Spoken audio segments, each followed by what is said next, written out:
ডিমে থাকে হলুদ কুসুম, মাছে থাকে আঁশ, জলে থাকে লাল পদ্মা, আর প্রেমে থাকে বাস। শালার আচ্ছাই বই তো। আরে কি পড়ছিস? কিসের বই ওটা? কে জানে, সব আজে বাজে লেখা আছে। কই দেখি।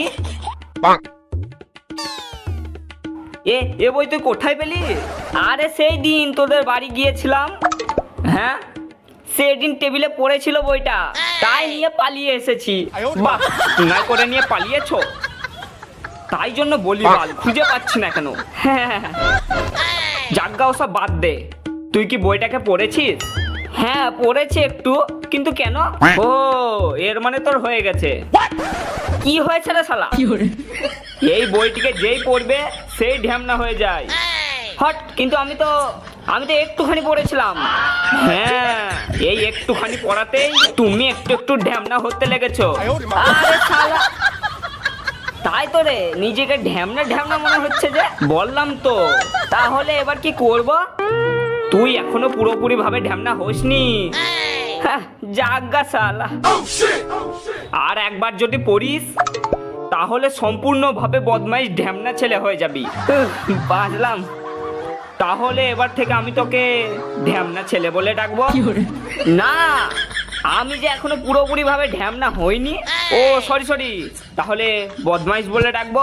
না, বদমাইশ হতে গেলে এখনো একবার পড়তে হবে, তাহলে ভালো ছেলে। আরে না রে শালা, আমাকে আবার ভালো ছেলে বলবি কেন? মাঝে মাঝে যে মুখ খারাপ করছি আমি, তাহলে বল। হ্যাঁ, এটা বলতে পারি। এলে ধর, আমি একবার ওই ধার থেকে আসছি।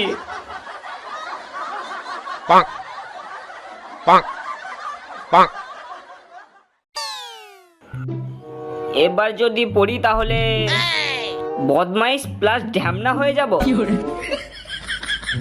চেক করে দেখবো নাকি? পাশের বাড়ির বৌদির সাথে ঝগড়া করেছিলাম। বৌদি বলল, সাহস থাকলে রাতে একা আসিস। শালা, এখনো বুঝে উঠতে পারলাম না। হ্যাঁ, কি সুযোগ ছিল মাইরি। ছিছি, কি বাজে বাজে সব ফালতু চোদা লেখা রে শালা। এইবার ঢ্যামনা হয়ে গেছিস।